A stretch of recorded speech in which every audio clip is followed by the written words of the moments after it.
Laughing Vikings Live. High vibe chats with actors, comedians, and creators, plus stand-up comedy, sketch comedy, and most importantly, you. That's right, join us every Monday for new episodes, and you can be a part of the show on Facebook Live, YouTube Live, and Twitch. Ask questions and interact in the comments, and make sure to share this with your actor, comedian, and creator friends so they can be a part of the show too. Can't make a live show? No problem. You can catch up on your favorite podcast platform and visit laughingvikings.com to find out how you can join the cast and crew. All right, it's time for today's show. Buckle up and make sure you stick around to the end because we have a special surprise for you. All right, ladies and gentlemen, it is Laughing Vikings Live. Happy Monday Fun Day. Let's go.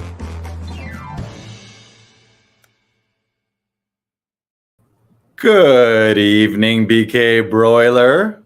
Good evening, Joe Lars Larson. Good to see you. Good to see you. And how are you doing on this fine Wednesday evening? I'm doing great. We had a handful of sessions today at the Stewed. We got a handful tonight after the podcast. I had a great boxing and kickboxing workout back at 9 rounds here in Toronto as well. So I'm feeling good, man. Feeling good. And we got a doozy of an episode today. I think it's going to be one of my favorite episodes because we're going to be talking about the 5 audition self-sabotage sins that all actors make. And the reason I could talk about this is I have made every one of them multiple times. And like all of us, I'm a work in progress. So we're constantly trying to get better and improve. But we occasionally slip back. But you want to be professional and you want to up your booking ratios. You got to eliminate the self-sabotage and those sins so that, there's a million reasons that you can not get cast for something, but you want to make sure that every one of those reasons that is under your control is something that you eliminate. So that's what we're going to be talking about today. The 5 self-sabotage audition sins. But first, we want to do a little shout out to one of our clients, a little client shout out here from a recent audition sesh. Who we got here? Pull it up. So this is from Joseph O'Toole, aka Jojo O'Toole. Great name, by the way. I just got to say, Joseph O'Toole, Jojo O'Toole. Sounds like classic. I guess it naturally reminds me of Peter O'Toole, but it just stands out. And Jojo's a great guy. He's a lot of fun. Always is super well prepared. Has a great time in the studio. And he left a review from a session just the other day. He said, last-minute auditions can be stressful, but the Laughing Vikings crew rally around the material to put your best takes forward. Lars is my go-to guy, but Brandon also really impressed me with his professionalism, tactics, text analysis, and character building. Would highly recommend them for your next session. 5 stars. Count them, 5 stars. Man, we get a lot of 5-star reviews. I think maybe only one person gave us a 4-star. I think we're like 97% 5-star, and then one person just gave a 4-star. The Russian judge, as they say. The Russian judge is always harder on us. You had that session the other day with Jojo. How'd that go? That was a lot of fun. We found a lot of really cool things that we pulled from the text, and it was a very interesting character that we were able to find. And it was a ton of fun. As you said, Jojo is very, very well prepared. He came in with a ton of props and had all these makeup brushes and stuff like that. And it was a really fun experience working with him. It was incredibly fun. And we laughed, we joked. It was a great time. Yeah, he's great. He's also like just has that perfect amount of I don't give a fuck attitude where he doesn't have a self filter. He's not bashful about making some strong, sometimes wild choices. And then I always find he's got like this little mischievous twinkle in his eye all the time, like where you're like, you don't know what he's going to do. Like mystery and secret or mischief is what Tom would call those. lot of guidepost 12 and 13 for those Todorofians that are with us week in, week out. So shout out to JoJo. And we want to talk a little bit about Comedy Alley. We got some shows coming up this weekend. That's right. So listeners, Lars, why don't you tell me what's going on June 3rd here at Comedy Alley? Well, Brandon, it's funny that you ask because listeners and viewers in the Toronto area, you can join us for a night of fun with friends in our intimate outdoor venue starring pro comedians as seen on Netflix, Just for Laughs, Crave, CBC, Hulu, HBO, all the streaming services. This Friday, June 3rd, you can see Monty Scott. He was a Juno nominee, and you've also heard him on Sirius XM. You can watch Ernie Vicente. He's been at JFL 42, CBC, and you've heard him also on Sirius XM. Also, we got Chris Robinson, a Laughing Viking regular, a Comedy Alley favorite. You've seen him at Just for Laughs, and you've seen him on Crave, his stand-up specials on Crave, and he's the lead in a show called Pillow Talk. And of course, I'll be hosting. So you can come check out Monty Scott, Ernie Vicente, and Chris Robinson.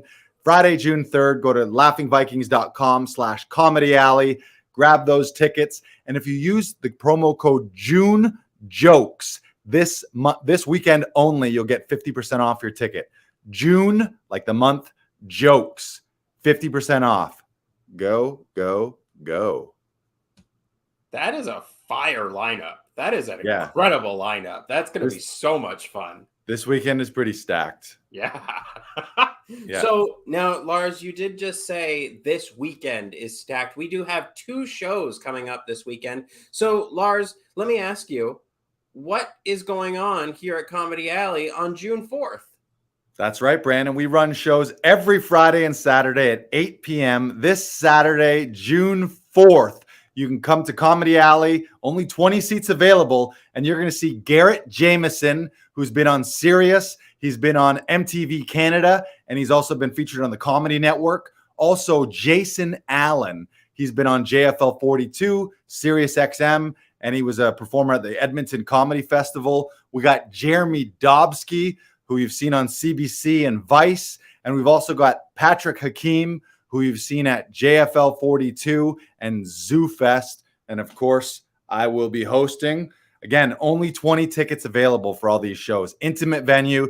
You can grab your tickets at laughingvikings.com/Comedy Alley. And if you use the promo code JUNEJOKES, June, JUNEJOKES,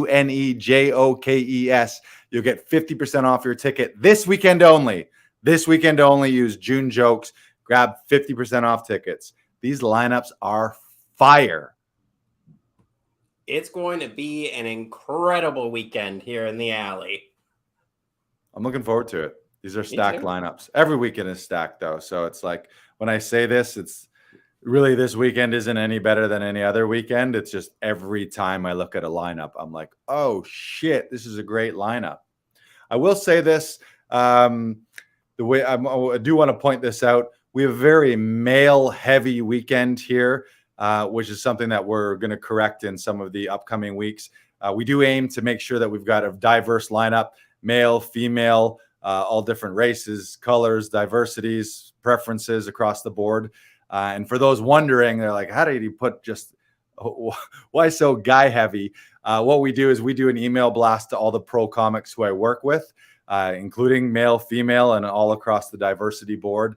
And they actually book themselves. So it's not like I went through this and was like, what are the 7 or 8 guys I want to book this weekend? So if you were wondering that, or if you're a female in the audience member looking to see yourself on stage and be represented, just know that in future shows, we got a lot more female comedians coming up. And we do strive to have a wide range of diverse acts here. So it's something that we're working on. So before you get mad at me, know that we're doing things to correct that. And it's a little random too. So when we send out those blasts, I don't nitpick about the lineups. They just book themselves for the lineups. And the luck of the draw is we got 7 hilarious dudes this weekend. Now, Lars, we got up to something this weekend. We went to go see a show. Ooh, yeah. We I went don't to see go that. see Boy Falls from the Sky. We were lucky enough to snag tickets for the very last show on the Sunday. So Lars, what did you think of the show? Well, first of all, for a little context, it's a one-man show by Jake Epstein, who's a Canadian actor. Back in the day, he was in Degrassi. He's been on Suits, and he's also been on Designated Survivor. But he also played the lead in Spider-Man on Broadway, and he originated the character of Carole King's husband in what's the musical called? Beautiful, the Carole King musical. So just the guy has an illustrious TV and film career and just a ridiculous Broadway resume. He's been an actor since he was a kid. And then what he did is he put together all his personal stories about the come up of being an actor on stage and on film, about all the struggles, the ups and the downs, and just the roller coaster career. And he put that into an 80-minute one-man show. So I thought it was incredible. I thought he was amazing. Clearly, he's a super pro to be able to do the things that he can do. He sings, he dances, he plays the guitar in the show. Being a lead on Broadway, obviously he's been doing 8 shows a week for many, many years. I just thought it had everything. When we train with Tom, he talks about infusing your performances with all the guideposts and vocal variation and viewpoints. And you watch Jake, and he never made a false move. You never didn't believe something that he said. Of course, these are all personal stories. So he's telling, and he's breaking the fourth wall too. He's talking directly to the audience. So it's a bit of storytelling / stand-up with musical elements into it. But yeah, I was captivated by it, and I would highly suggest it. Anyone who's an actor or wants to know behind the scenes, what it's like to be an actor, especially stage, and someone aspiring for Broadway type roles, it was amazing. And it inspired me to continue working and writing, to put together my own stories, to eventually put together a one-man show. Being a stand-up comedian, a lot of times on stage, I'm doing storytelling and telling personal stories, but the goal would be to put that into a one-man show that you can put up. So yeah, I was super impressed. It was packed house. He got a standing ovation. It was the last show of the run, and he was just rock solid. You heard every word he said. Every little move that he made was clear and purposeful. There was no wasted emotion. There was no wasted movement. Like, you watch them and you're like, fuck yeah, this guy's a pro. I was super impressed.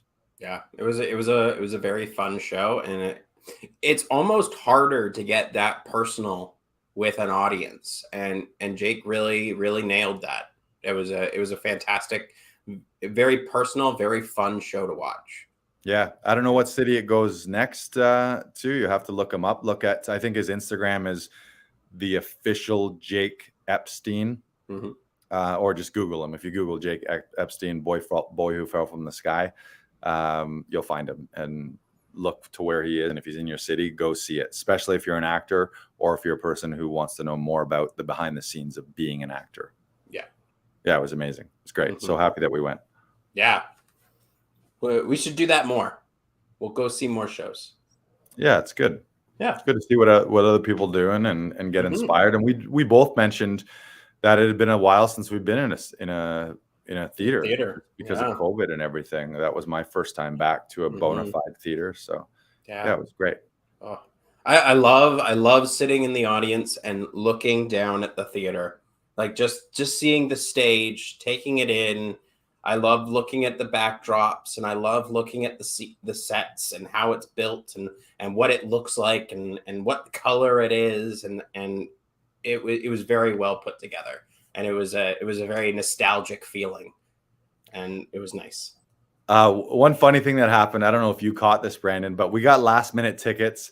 Like the morning of, you can go online and they have like basically all the unsold tickets there. They get rid of them at a cheaper price. And there were no pairs together. So the closest I could get was we were in 2 different aisles, but the 2 seats behind each other, it was seat number 16. And so Brandon grabs his row. I think you were in row E, seat 16, and I was in row D. And I walk in, and there's an elderly lady in my seat. So I walk in, and I'm like, "Oh, I think I think this is my seat, 16. And she's like, oh no, this is 19. And in my head, I'm like, well, that's weird how they're like, why would the numbers be staggered? Like, it seems like if it's 16 in this row and it's where it is, it's not going to be 19 directly in front of 16 behind you. But I'm like, whatever. There was one seat left in the row. We got there like just before showtime. Yeah. So I walk over a couple more seats and I clearly sit in 19. And then 30 seconds later, she kind of looks at her seat and then leans over to me and she's like, oh my, this is seat 16. I must have looked at it upside down. So she, I think when she was like walking down, she spotted 19, but it was actually 16, and she was seeing a 1 and a 6 upside down. So, and then the person next to me was like, the other lady next to me was really nice. She's like, oh, it's lovely that you're, what did she say? That you're not too particular, or like that I wasn't going to cause a big fuss. And I'm like, I don't care where I sit. It's like 16, 19, whatever. Yeah, but as long as there's a seat for you. Yeah. There's as long as there's a seat for me. Oh, I've gone blurry. The blur. Oh, the blur. Welcome, Blur. Who's back? Hey.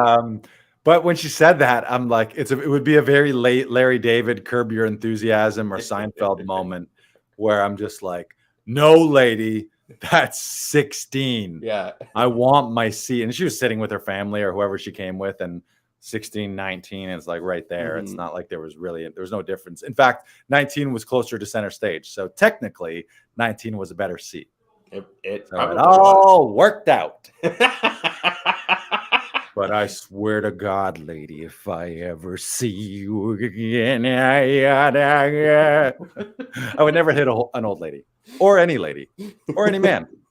I don't want to hit anyone. I might punch Putin if it was me and Putin. Yeah. And he didn't have a chance to poison me or shoot me with his KGB tactics. I might punch Putin in the face. All right. But aside from that, he plays a KHL game every single year and gets a hat trick in every game that he plays because no one goes near him. Right, because he's the slowest person I have ever seen on skates. Because he'll murder them. Because he's a murderous monster. Oh, anyways, watching highlights with him in it, it's painful to watch. It is painful to watch. Right. Yeah, of course. Because it's like a 3-year-old where you're like diving. The goalie's like diving really badly, and like it's terrible. It's terrible. Of course. Yeah. It's like he murders and poisons and kills anyone who doesn't do what he says. So yeah. I mean, it's all ridiculous. So okay, so let's get into the topic at hand today. Yeah, so we're going to talk about the 5 audition self-sabotage sins that actors make. We've all made these. Sometimes we continue to make these. But really the overall lesson or the goal here is there's a million reasons why you might not get cast. And you want to make sure that your performance and things that are under your control aren't those reasons, so that you get yourself as close to 100 out of 100 as far as what you feel about your audition, and then let the chips fall where they may. If you don't get it, you don't get it, but you're not thinking, did I not get it because of this, this, and this, which are all things that I could have controlled. So keep that in mind today. Just look at these 5 audition sins. Chime in the comments if these are things that you've done. Feel free to share with us. If you think of any others, I'm sure there's more than the 5 that we have. In fact, I think I have a bonus one. So stick around for the bonus one. I'm going to unleash a bonus sin at the end. So number 1 is, you want to bring it up here?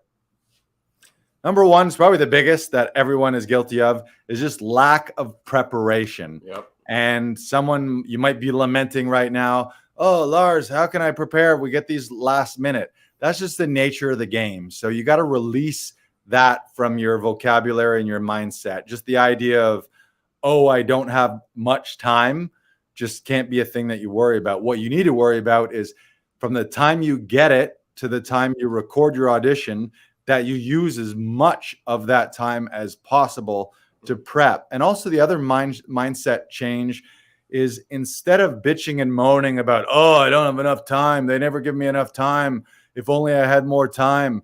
Everyone's getting that amount of time. It's the nature of the beast. So instead of complaining about casting or production and wishing and hoping that they give you more time, what if instead you thought, hey, maybe I can be the guy that saves the fucking day. I can be the guy that steps up and solves their problem by delivering a great performance, even though nobody had a lot of time. Because you got to remember, everyone got it last minute. Nobody has a bunch of time. So if you get these 3 scenes, 9-10 pagers, and you're like freaking out over it, instead of thinking that, think of it as an opportunity and say, oh, this is a short deadline, which means 90% of actors either aren't going to get it in time and they'll miss a deadline, or they're not going to be prepared enough, so they're going to have shitty tapes.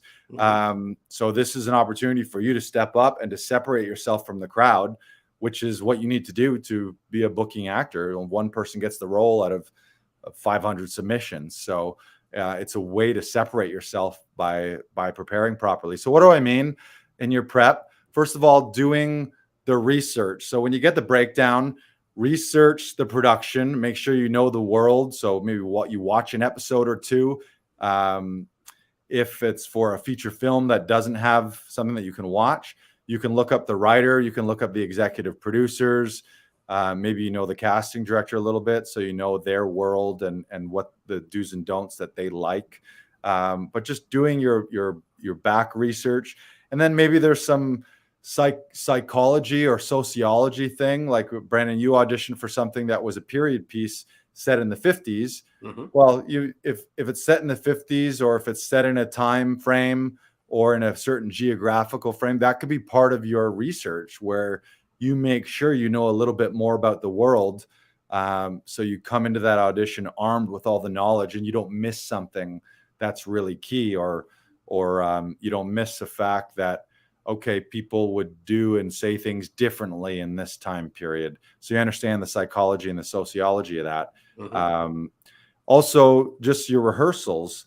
That means, are you rehearsing it? Are you auditioning? Are you just coming in cold and attempting to do a cold read without knowing your lines? I mean, having your lines down pat, that's just something that right away is going to separate you from the pack. So we always talk about doing it 100 times, 200 times, 250 times. Have you said it every different way and learned your lines and learned the scenes, not in a way where you're locked into one delivery or one cadence or one intonation, but just, you know it so well inside and out that you can do it 10 different ways and 10 different timings, and it's all in your body. That rehearsal time.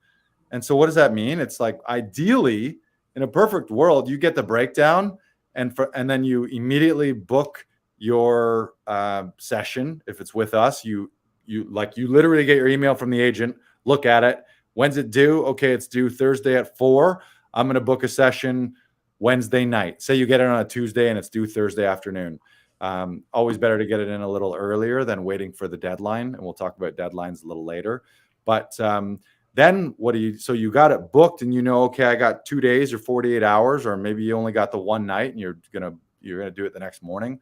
Then the key is spend as much time as possible. So right away, like, clear your schedule. Ideally, you're in a situation where you can just drop everything and go into actor mode. Now, I know a lot of people, of course, you have families, you have work obligations.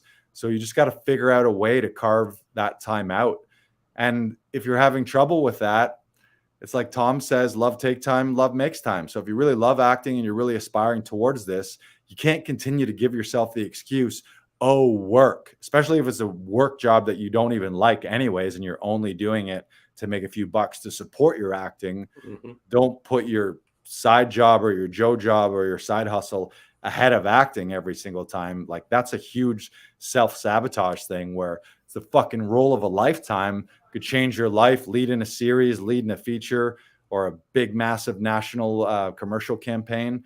And then you're like, oh, I can't do it because I got to do a waiter shift. It's like, you know how many waiter shifts there are? Worst case scenario, if it's a life-changing role, quit that job and get a new one the next day. You know, maybe it's not that easy, but you know what I'm saying? It's like you at some point you got to prioritize if you have these huge lofty goals of being a leading player and having a career as an actor, you're going to have to make some sacrifices, and you don't want acting and auditions to be that sacrifice. They have to come first. Anything else you want to say about research and rehearsals? Yeah, for me, prep reminds me of a story that my grandmother used to tell me, and it was a story about my great uncle who was a fantastic hockey player, a fantastic defenseman. He could skate. He was smart. He made great first passes. But the thing that he didn't like doing is he didn't like going to practice. He didn't like practicing. He didn't like developing those skills. And that's what ultimately ended his hockey career. And he never made it into the NHL. He could have, if he had really applied himself, he could have, but he didn't. Right. And so I'm always constantly reminding myself of that story whenever I'm saying to myself, oh, I don't want to do that. I don't know if I want to go into a rehearsal right now. It's been a long day. Okay, well, I have something to do. Do I want to practice it? Do I love it? Yes. Do it. Do it now. Do it now before you lose the motivation.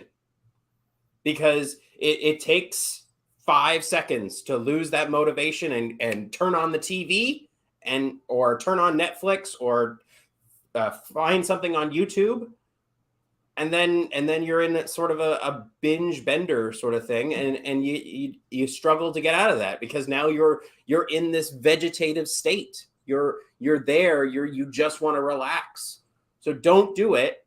Go practice, have fun, rehearse, do the thing that you love, and you will be rewarded for that. Rehearsals are.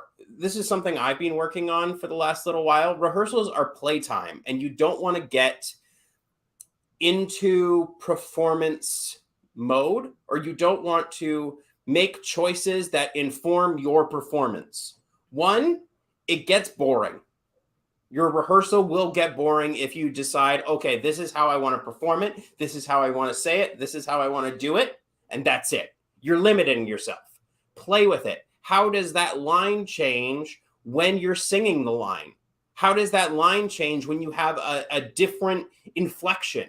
Or how does the line change when you use a different operative word? Like, find those choices. Don't limit yourself. The more you play and the more you find, the more you will love the material and the more that will seep through when you do your audition. I promise you. I promise you that. Yeah, I love what you said about the athlete comparison, because if you look at top athletes, you look at Michael Jordan, you look at Kobe, they were the first ones in the gym and the last ones in the gym after the game. And there is some work, and every actor knows this. You always, who doesn't have the thought or have had the feeling after an audition where an idea pops up and you're like, shit, that would have been great. I should have done that. Those come from time, and often they come from sleeping on a role too. So it's about battling procrastination and discipline. It really is discipline is what it is, and not resting on your laurels that, oh, I can say words in a pinch. I can do a cold read, which also is a skill in a pinch. You got to be able to do that as well. But I don't think relying on a cold read shouldn't replace your upfront work. So it's get one of those clickers and just decide, you know what, I'm going to put in the reps like at the gym. You go to the gym and you know, okay, I'm going to do 3 sets of 20 and this is the weight that it's going to be. And then I'm going to do 4 sets of 12 of this exercise. And you go in ahead of time as that being your workout and that being your non-negotiable. And if you do that with your rehearsals and with your sides, you're just going to feel better and you're going to feel way more competent. There's going to be that self-satisfaction of you knowing that you did your best or as close to your best. And the other challenge is we all have this procrastination devil on our shoulder. And that is the self-sabotage that comes through where you find other things to do or you put it off. And I've done this recently. And I think part of beating that procrastination is connecting to your why. What do you really want? If you're really hyper connected on a daily basis to your long-term goals of being a lead in a show, being a lead in a feature, having shows built around you, being a lead in a theater show, when you get that big opportunity, you're immediately going to jump on it and you're going to say, okay, why do I want this? Why am I rehearsing? It's because there's this big pie in the sky, big goal that I want. And that takes work, not like, oh, well, I'll do that tomorrow. So it's about reconnecting to why you want it. And also know that 90% of the people are not putting in enough work. And I think it's an epidemic of lack of prep across the board and lack of work. So if you do that work ahead of time, you're just going to be loosey-goosey, and you're going to uncover all those hidden gems and those creative little stones where you're like, oh, if I hadn't have spent that extra time and spent a few days on it when I had, like, I've had auditions where I had a whole week. I get it on a Monday and it's due next Monday, and I don't start working on it till like the weekend instead of starting on it right away. And then maybe you get it in early. It's like you have 4 days and you get it in early. So it's like you're going to have a killer audition and you're one of the first ones to be seen by casting, which is going to signal to them, this guy really cares. This guy really worked hard. This guy really wanted it. And we'll talk more about deadlines in a minute. The other thing is wardrobe. If you're leaving things to last minute, or if you're being lazy with wardrobe, if it's a scene where you're a lawyer and you're just wearing a shabby t-shirt and your hair's all messed up, it's like, you don't look like that guy. Like, you do not look like that guy. So, you hope that people have some creativity in casting, and obviously there's a wardrobe department, but you got to look the part, and first impressions are lasting. People see you before they hear you. So Tom always mentions your wardrobe speaks before you, your lighting and your background and your setup speaks before you. So do you look like a professional right off the bat?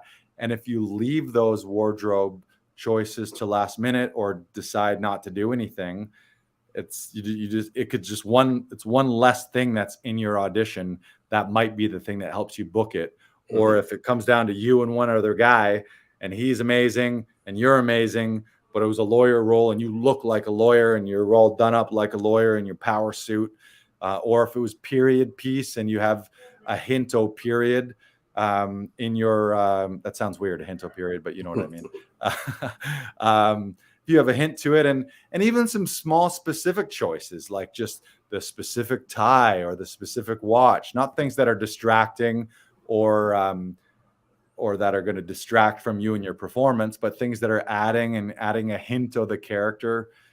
Those things can separate you where people just see that and you're like, fuck, that's the guy. Like, you did a great one today where was a period piece and you dressed the part, your hair was the part, the character, you were wearing what a character like that would be. You don't have to nail it. Like, you know, if it's a like the example is if you're a knight in shining armor, you don't need a metal suit to be wearing. But it's like you want to have a hint of, like, is there some sweater or is there something that gives the hint of that world, for example. So be specific about that and put in the extra time. And I feel like, again, that's love makes time, love takes time, and just the little extra work. And think of it from a producer or a casting. If you were producing your own short or your own film and you see an actor who puts that little extra effort into their wardrobe and actually shows up looking like the guy might look on the day, you can't help but make a mental note of that. And you can't help but see this guy as like, oh, that's the guy. Not, okay, that could be the guy if he shaved his scruff and combed his hair and took off his tracksuit and put on a regular suit. Like, that doesn't work. And the other thing is doing a warm up. Like, and again, I'm guilty of this. Is I've woken up in the morning and just gone off and done them, and I didn't do a body warm up or a floor vocal warm up. Getting your voice and getting your face and getting your muscles, getting in your body. Even if it's just doing some quick vocal warm up, some breath work, some roll downs, just even like waking your body up a bit, stretching, like getting your face and your resonators, like a little bit of your tongue, like a little bit of this and a little bit of this, like all those little things that you do in a voice class. If you've taken any of those, make up your own, take your favorites of those things and put a little 15-minute workout warm up beforehand. I don't think you should ever go into an audition without doing that. And I notice it big time. I don't know if you've like, say in Tom's workshop, if you're working and you don't do the vocal warm up, you feel a little discombobulated and your voice isn't there. Your articulation isn't there. You got kind of fuzzy mouth where you're chewing on words or tripping on words. Your body and your nervous system isn't quite reactive because you're just not in it. So ignoring that is huge. I think that's a huge sin. So if you look at those, lack of prep, doing the research, doing a shit ton of rehearsal, and how much time, take as much time as you think you have. Like, you use it all. The more time you use, the more you're going to get better. Think about a Broadway run. They have 6 months to they got rehearsals, and then they're on Broadway doing it 8 shows a week. And in their head, they're aiming to peak by that last show, the final weekend, which means they're still figuring it out and still working on it. So it's like, if someone's spending 6 months or 9 months on a Broadway role to get it to where they want by final show, well, are you using that 48 hours or the 72 hours of the week that you got to its fullest ability, so that at the end of it, when you tape it, you can wash your hands of it and just be like, I don't know what else I could have done. I put in my best. Like, that's the best of me right now. Cast me or don't cast me, but I know you're not going to cast me because that wasn't my best. That's the mentality that you want every audition. All right, number two, the audition self-sabotage sin of bad tech. If you got shitty lighting, shitty sound, crappy backdrop, poor framing in frame, you don't have your eye lines worked out, and the editing is crappy and choppy. Again, it's first impressions. And you're in a professional business where at top level, people are spending money to go to audition studios, and they're spending money on gear. Like, you don't need to spend thousands, but you got to have your shit looking professional. We talk about this all the time, you're doing it at home in your kitchen, and in the back is your kitchen and your cat and pictures on the wall, or your dirty laundry on your bed. And the lighting is funky because you're using natural light and it's dark, or you're using natural light and the sun's blasting on you, or you're using just the lights in your apartment and it's a top light, so then you've got shadows in your eyes. If you have a situation where you got noise and sound in the background, like you've got a dog barking, or you got constant jackhammer, or your neighbors arguing, or your kids screaming, distracting backdrop. If you're not in frame properly, like if you're doing an audition and it's like this, or some people, you occasionally see people where their camera's too low and they're like up like this, looking down, like just weird things like that, where it's like your camera needs to be pretty close to eye level. And the other thing is the editing. So like, if you're not a tech wizard and you leave a take in where it has like if say you're using a phone and it shows you at the end of a take pressing stop, or at the beginning pressing record, and then walking back to do your audition, you can take people out of it. So all of these little things, if you're casting in production, doesn't matter how great your performance is, the impression that immediately gives is, oh, this is an amateur, not a professional. So if you're not taking that time to do those things, you're giving casting another reason where they might not even watch the whole tape. You pop up on screen and your lighting's shitty, and the first line, they don't really hear you because the sound is weird, or you're in a big echoey room and the microphone's too far away. It's like they're not watching that whole thing. And you might think, oh, what a great performance, or wait till they see the last move I do at the end there, that last line, that moment, I'm really going to get them. But they've clicked off 20 seconds into it, right? Anything else you want to say about tech? I mean, tech can make or break your performance. As you said before, they will shut off your tape if the lighting's not good, if the sound is not good. And as an editor of podcasts, and dealing with people that don't understand tech or that have podcasts, and I get audio or video recordings of them, and like their mic has spiked and it's throughout an entire hour and a half podcast, or like they just didn't hit record and you don't even have the audio file, so you lose that entire episode and you have to re-record and rearrange everything that you just did.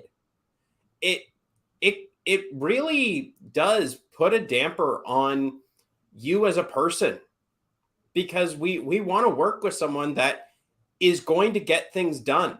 We want to work with someone that makes our life easier. I'm not sure if you've worked Joe jobs, right, Lars? Where like you've had people that have come in and have made your life easier, and you have done everything in your power to make sure that they stick around because you want them.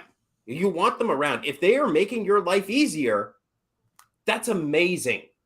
Right. That's incredible. I want to work with you. I want to work with you again and again because you know it. You understand. You get what we're going for. Yeah, I mean, casting wants you to succeed as an actor. Production needs to find their people. Casting needs to find their people. They want you to succeed. They have a problem, meaning they wrote these parts and they need somebody to play them. So you be the problem solver. But they also need to know that you're not going to be a problem on set, and they also need to know you're professional. So any of these things are telltale signs. And also, if you look at top end of television film, you can see everybody. You can hear everyone. They're framed properly. Like never do you see someone over in the corner or where they're oddly cut off, or just funky little things, or where their eye lines they're looking over here, so they're doing a whole scene. Or maybe they're too wide. Like you're in a wide shot, so you're not connecting with their eyes at all. That is a telltale sign. And so think of like, what is the industry you want to work in? Television film. What television and film show have you ever looked at where the fucking tech wasn't perfect? If they didn't get the sound right on the day, they go into the studio and do ADR. If they didn't get the shot right in the first place, they do another take and another take and another take and another take until they fucking nail it. So if you don't have that, it's just the signal that you're not a professional. And the problem is you might have had a brilliant fucking take. Like you might have had a brilliant performance, but they're not able to see that for the tech distractions. And tech's like referees in hockey or umpires. They always say officials in sports, if they're doing a good job, you don't even notice that they're there. And it's the same with tech. If tech is doing a good job, they don't notice that. They just see you and your great performance because you're front center, well lit, and they can hear you and see you. But the second they start to notice that, oh, look at this guy's framing. Oh, what's with this lighting? How come I can't see his eyes? Oh, what the hell's with his sound? The second they think that, there shouldn't be a moment where their eyes aren't watching you in your audition. It's like, think about your favorite actors and your favorite scenes. You're hanging off every word, every moment. Camera can't take your eyes off them. Audience can't take their eyes off them. Hang on the edge of your seat. Hang on every word.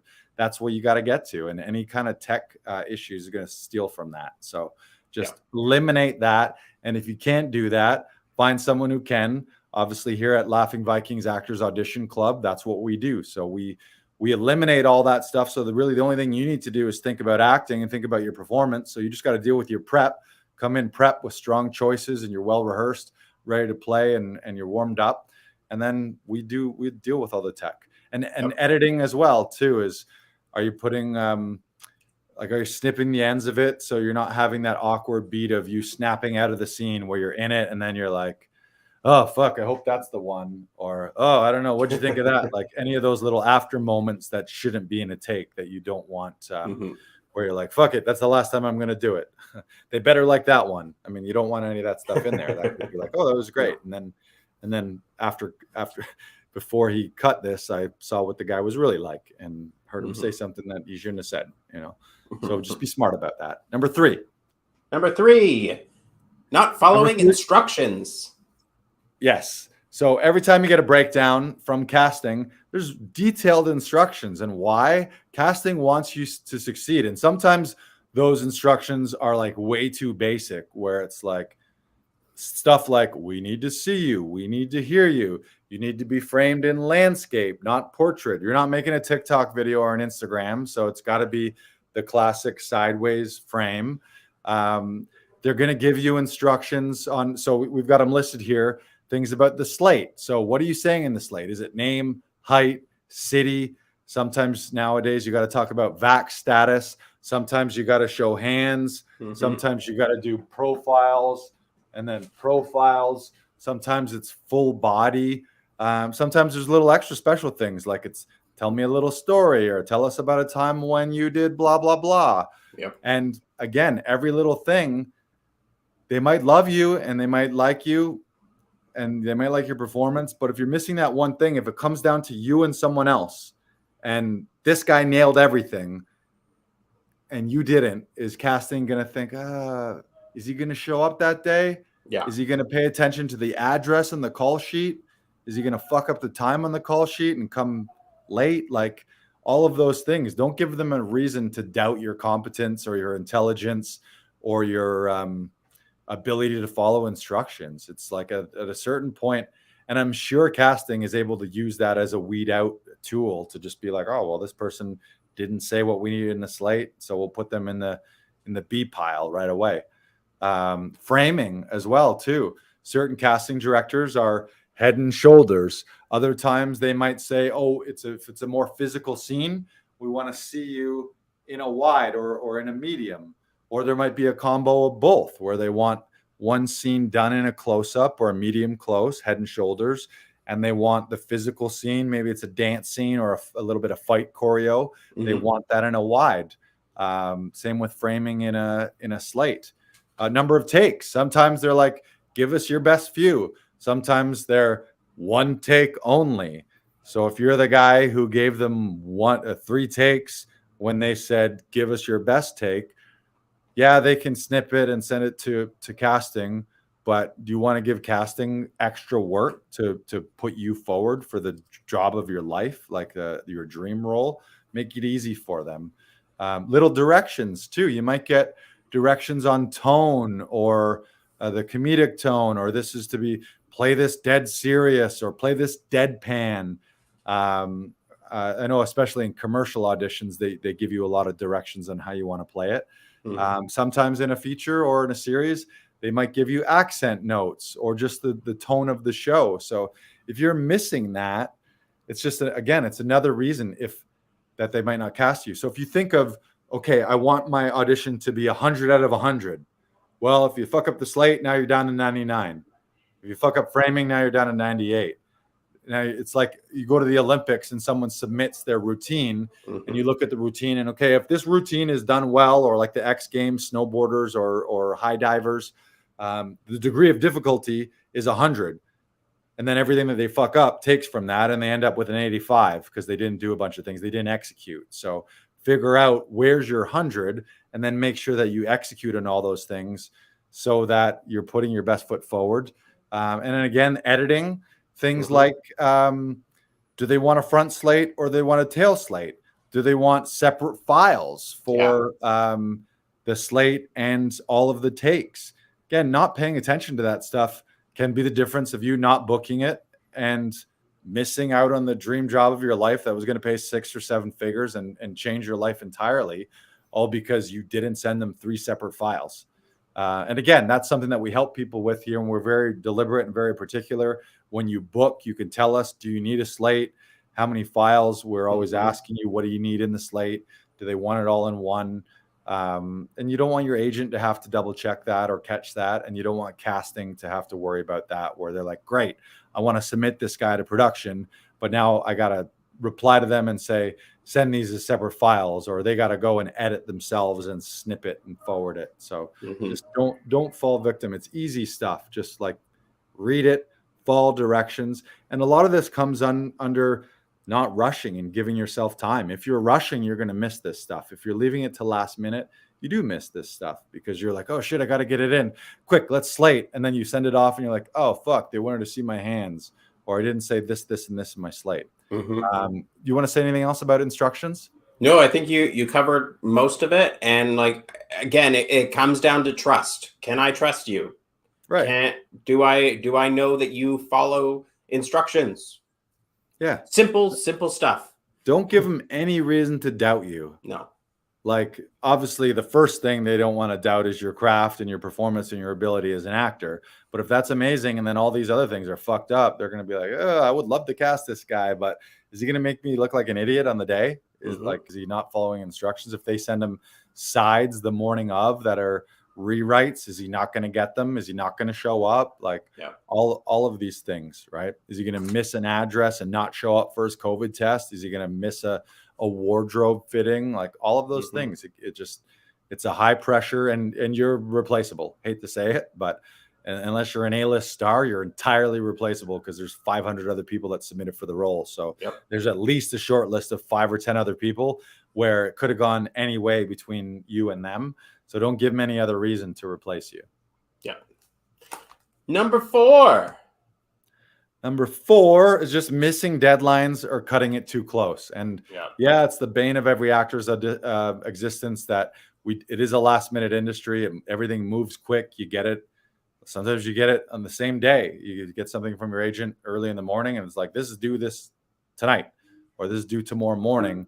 And aim to get it in early. I've done this a lot, admittedly, where I have left it to the deadline. And that's that little procrastination devil on my shoulder, where I'm like, oh, I'll get it in. But think of the difference, or think of the signal. Like, if you're in a room full of people that show up for a meeting and everyone's there early, and then one guy busts in at 4:01 for a 4:00 meeting, what do you think of that guy? You're like, oh, look at this fucking bonehead coming in late. You know, it doesn't matter what the excuse is. It doesn't matter what the reason is. You still look like a person who's unreliable. And I used to have a manager in the corporate world it's that saying of, to be on time, like, being early is on time, being on time is late, and being late, don't even bother. It's like, don't even, the door's locked, basically. So on time is early, on time is late. No, early is on time is late, and late, don't bother. And just think of that as production. Is like, if you can get it in a little early, you might be the first person they see, or in that first bunch. Or sometimes you get it from casting directors, and they're like, sorry for the tight deadline. But if you're like, that day, that evening, you turn it around and you put in enough prep where it's solid. Like, I don't submit early for the sake of submitting early and then you haven't been able to prepare properly. That doesn't make any sense. But feel good about your prep, and then get it in as early as you can. And then you're a guy who's like, oh, this guy's going to show up early. He's going to come an hour early for his call, or he's going to be in the neighborhood grabbing a coffee, and then he's going to show up 15, 20 minutes early for his call, rather than being the guy that runs through the door and holds a crew up of 100 people costing $50,000 an hour because you didn't realize that the subway is always late. You know what I mean? Like, it's just have that professionalism. And even cutting it too close. I've done this where you cut it too close, and like, say you get it in an hour before the deadline. Well, sometimes your agent then has to forward it to them, whether it's on casting workbook or Actors Access. They have to click a button to kind of like push it forward to them. But if your agent's dealing with other people too, you don't give them much time as well. So do your agents a favor by not making the pressure on them to be like, oh, I just got this in 5 minutes before the deadline. Did you get it? Did you get it? Can you forward it? And then they're like, oh, great. I was having dinner with my family, or I was dealing with the other 80 clients I take care of. Could you get a tape in a day early? That'd be nice. Or like a half a day early. So just watch that. And it really helps us too at Laughing Vikings when we're helping actors. There's a little extra stress when it's a 4:00 deadline and someone books a 2:30 session that ends at 3:30. Everything has to go perfect. So there can be no delays in the file transfer. They're like, what if the Wi-Fi's down? What if the the we transfer is not working as smoothly? What if there's just an editing snafu and we have to re-render something? Sometimes you render a take and it's just corrupted, like once in a blue moon. But if you have time, none of that's stressful. If you're leaving it to the last minute, everything has to go perfect last minute for you to get it in. So just don't put that stress on you. And that's the other thing, is it is stress. It's stressful. So why put yourself through that stress of, oh my God, oh my God, oh my God. You're not going to perform at your best. You want to be relaxed so that you can concentrate and then imagine and put a great performance. Not, oh my God, I'm stressed. We got to do this. People show up late. Like you book a session an hour before your deadline, then the streetcars or the subway and the public transit's late, as it always is. So it's like, if you haven't fit, that's the funniest thing, when anyone who gives public transit as an excuse is like, what do you don't live on Earth? Have you never lived in a big city before? It's always behind. So you figure out, how do I get to the area half an hour ahead of time, grab a coffee, and then you're still 15 minutes early, not late, being like, oh, so sorry, subway. It's like, yeah, sorry, there was a bus delay. Yeah. Have you never ridden a bus before? Like that's like how they work. My very first casting, or very first audition for Buck and Knight casting, was an audition for the show Killjoys. And I was on set the day before my audition.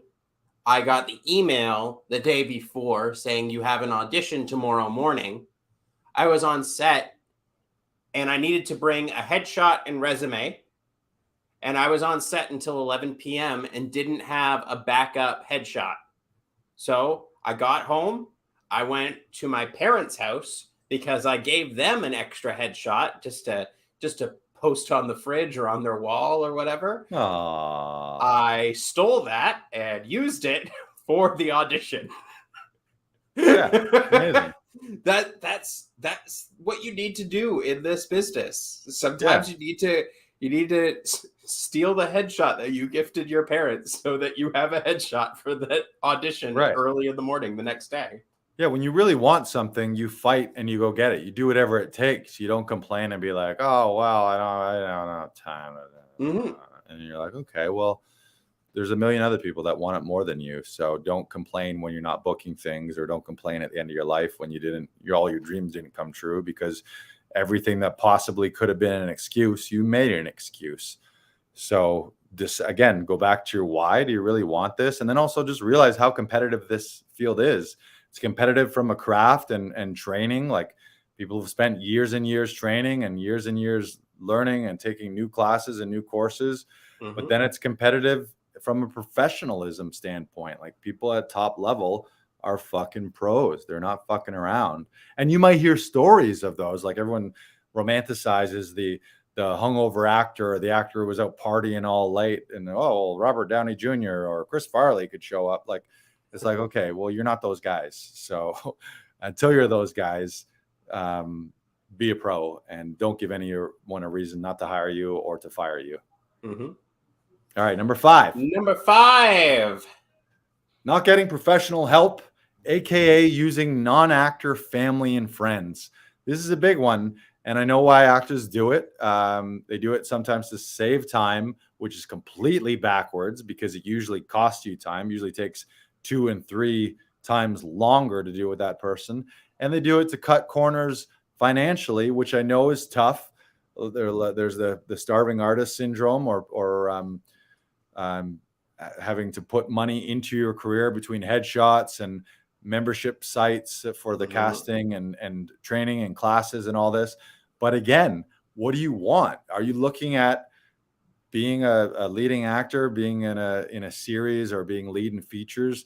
Those are 6 and 7 and 8 figure careers, which are going to take a little investment. So if you're like, okay, I'm not willing to invest 50 or $100 in an audition that's going to pay me $5,000, $10,000, $50,000, $100,000, but you buy lottery tickets, like, that doesn't make any sense.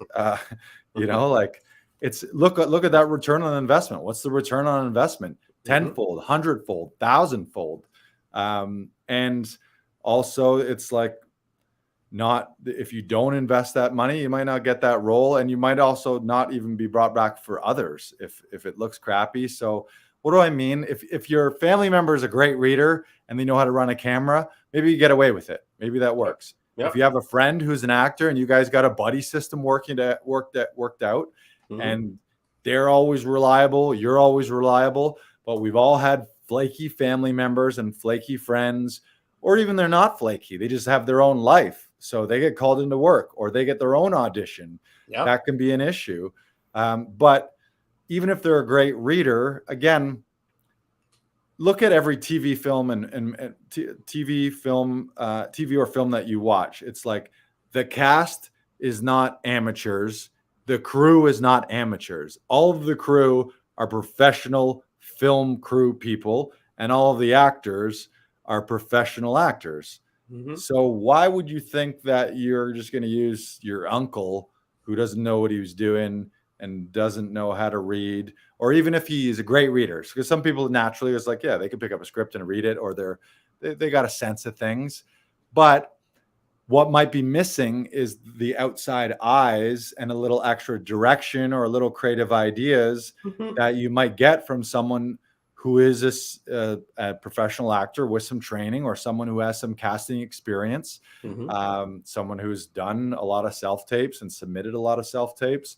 There's a difference there. So if you miss that one little thing, but certainly if they're non-actors, like if you're attempting to submit a tape where your grandma, your mom's reading and they're butchering it, that's going to be noticed. It's not going to have the right chemistry. It's not going to have the right cadence. There's a certain rhythm and cadence and pace, especially to TV, that needs to happen. And if it's slow and drawn out, and it's like you could just picture casting hearing this grandmother on the back side of this camera, and it's distracting, it takes away from your performance.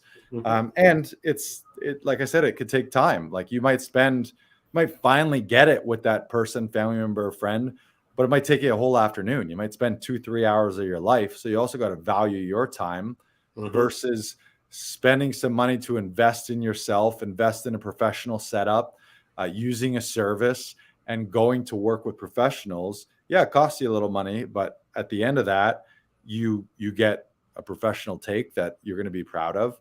And it goes back to that saying, the transformation begins with the transaction. When you have a little skin in the game, all of a sudden, if you're like, okay, I've paid $50 or $100 for this session, are you going to show up without prepping? Are you going to show up without warming up? Are you going to just walk in there and just wing it? Like, no, you're going to prep and you're going to show up and you're going to know, okay, I invested a little money. I'm investing my own self and my own hard-earned dollars into this. So I'm going to give it my best. There's something to say for that. That's why it's smart to pay up front for gym training or a personal trainer, or pay up front for your classes. Because then you know, okay, I just paid $500 for these classes this month. I'm going to show up. And it's the same with getting pro help. Anything else you want to say about that? There's sometimes the misconception that one-liners or very short auditions are easy. Right. And sometimes they can be the most difficult scenes. And you really have to dig down deep to find and mine the best take possible. Yeah. So, and do you want to work? Like you want to be a professional actor. Do you want to work with someone that's not a professional actor? Yeah, or you don't go to classes with your uncle, you know. That is a professional, that loves the work, that wants to see you get your best take, and that is there specifically so that you do your best, and all you have to focus on is the thing that you love, which is acting. That's it. Right. Let me just pose that question to you, and you answer that for yourselves. What do you want? Yeah. And what if you did like, say, for example, a commercial audition, which sometimes maybe they're a little simpler, or at least less lines than a full scene.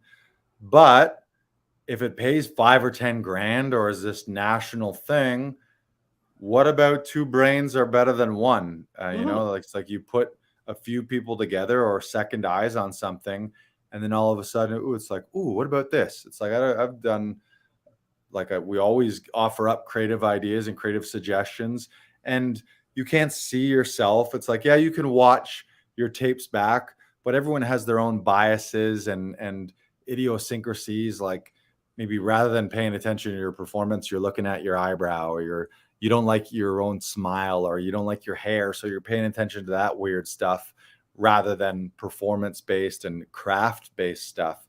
And then just ask yourself, okay, this is a $10,000 opportunity. I did it great at my home alone, but is there one thing that I might have missed that someone outside me directing me might have been, hey, what if you tried this? And you just go for it and you do a take and it works and you like it. And that ends up being the thing that helps you stand out, or brings your audition from an A to an A+. So there's just, there really is something to say for that. And here's the bonus self-sabotage. I'm going to say the bonus self-sabotage is health and or energy management. So again, we sort of touched on it. There's the romantic notion of actors partying or going out drinking or not getting sleep, or not eating properly. If you're doing any of those things and then you got a morning audition and you've been out partying all night, or you've been out with other actors drinking and carrying on, and of course we've all done that, like to have a good life and like to party it up, but you got to prioritize. There's some times where you need to say no to things. If you have a big audition, maybe you're saying no to all your actor friends who are deciding to go out after a show and they're going to have a bender till 2 or 3 a.m. And there's also that weird notion of like, oh, well, it works for my character. I mean, does it? Would you show up hungover and or drunk on set because your character is that kind of guy? Like, if you're a dirtbag guy, do you show up drunk and you haven't slept and you've been using substances all night long? It's like, it's called it's that famous thing. Who was it? I think was it Dustin Hoffman and Laurence Olivier? Yeah. Dustin Hoffman wasn't sleeping. Dustin Hoffman. Yeah. Was that Chariots of Fire? Was that what it is? Or which was it? I forget which movie it was, but he wasn't sleeping. He was like, oh, I'm supposed to be all wired and all strung out. So he wasn't sleeping. So he's all fucked up. And I think Sir Laurence Olivier was like, it's called acting. Why don't you try it? It's like, you don't need to do all that stuff. And even if you think you do, it's going to have its toll long-term. And at some point along the line, it's going to cost you a job, or someone smells something on your breath or realizes you're doing something that's unprofessional. And they're like, maybe this guy is a liability. We maybe shouldn't have him back. So just don't sabotage yourself by not eating healthy, by not exercising, by not sleeping, and by using substances or not using substances. Take care of yourself. Your body and your voice is your instrument. So you should think of that. It's like, what happens when your body's all fucked up and your voice is all fucked up and you haven't been taking care of yourself? Well, how are you going to be able to do that? You know, how are you going to be able to act at some point? And so take care of yourself. Okay, so I think we're going to be wrapping up soon, but you wanted to bring up something, Lars? Yeah, we got some really discouraging and heartbreaking news a few episodes ago. I forget what episode it was, but beloved actor Mark Rainmaker, who is an actor, stuntman, martial artist, amazing guy, always super positive, super inspirational, super motivational. A few episodes ago, we gave him a shout out because he was hospitalized for something very serious. He was in the hospital for cancer. And I had the lucky stroke of getting to spend an hour or two with him in the hospital, which was one of the most profound experiences of my life, to be able to talk with him, because he was so strong and so positive. I felt like I could have paid him $300 an hour as a life coach. There's pearl of wisdom he was dropping. And unfortunately, he passed away on late Sunday night or early Monday morning. He was 60 days in the hospital from the time he was diagnosed. He had gone through a regimen of chemo, and the cancer wasn't responding to the chemo. And at the same time, his body was breaking down, and his body just couldn't take it anymore. So he had made a Facebook post, sort of his last video, letting everyone know. And the amazing thing is, throughout the 60 days this guy was in the hospital, he spent so much of his time on social media sharing messages and not just for sympathy and oh poor me, but he was putting out messages of hope and inspiration and motivation, and just putting other people and other people's lives ahead of his, even though he was currently in the fight of his life. So it was just such a lesson in how to live, and also, unfortunately, in how to die, and how to be grateful for every day that you have, even up to the last few days. Like, I think he would always be like day 57, day 56. And there was posts on like day 56, 57. Today's a great day. I woke up today. I'm going to take advantage of it. The world is my oyster. Be grateful. Love your family, all these things. And by day 60, he was gone, unfortunately. So, yeah, shout out to Mark Rainmaker. Yeah, what a wicked guy, man. Yeah, it's tough. It's tough to see someone go when you're like, something in you with certain people, you're like, okay, yeah, I know, I get that people die, and I get that people get sick and die, but I thought, and I even said it in the podcast, if I was ever going to bet on someone to beat something, I would have bet on him. But sometimes it's just not in the cards, and clearly his time is up to go move on to whatever else he's gone on to in the universe now. And I believe that his love and light and spirit and whatever the next iteration of our lives, it's, and he even said it in his one of his final posts, where he was like, my body has failed, but my body is not me. And he even, like, one of the last things he said was, like, he's literally dying, and knowing basically the announcement was saying, they're releasing me from the hospital. There's nothing more they can do for me. I'm going home to palliative care with my family. I don't know that he ever did get home, but that was the plan. It was like, we can't do anything else to help you. Go home and be comfortable, spend time with your family. But he even said at one point, he was like, don't let my body's failure discourage your fight. And I'm like, holy shit, man. Like, this guy's facing his own mortality on his deathbed, and he's still having the presence and love to say, hey, if you're out there struggling and fighting right now, keep fighting. Don't let my death or my downfall or my body's death discourage your fight. So it was just like, yeah, it was amazing. Yeah, I'm so grateful to have known him when he was alive. I'm so grateful for the lesson that he gave us, because it's like, I think that's a true test of character, is when the chips are down and when your back's up against the wall, how do you respond, and how do you fight? And goddamn, that guy fought like a fucking champ. Like 3 days before he died, he's out on the roof singing Superman and smile on his face, making people laugh, making his doctors and his nurses laugh. Just like, what a fucking rock star. So Mark Rainmaker, we love you. Peace and love to you. Rest in power, warrior king.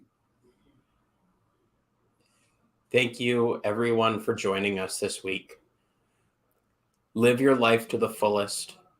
Don't give anyone any way not to trust you. You can do this. Keep fighting. Yeah, and be grateful for every day that you do have. Yeah. And have a reverence for life. Because none of us knows, and tomorrow isn't guaranteed. We all want to live till we're 80, 90, 100 and whatever, but none of that is guaranteed. The only thing that's guaranteed is right now, today. So wake up, do your best today, and hopefully tomorrow is a better day, but be grateful for the time that you have and make the most of it. We love you. Have a fantastic week. Goodbye, goodbye, goodbye.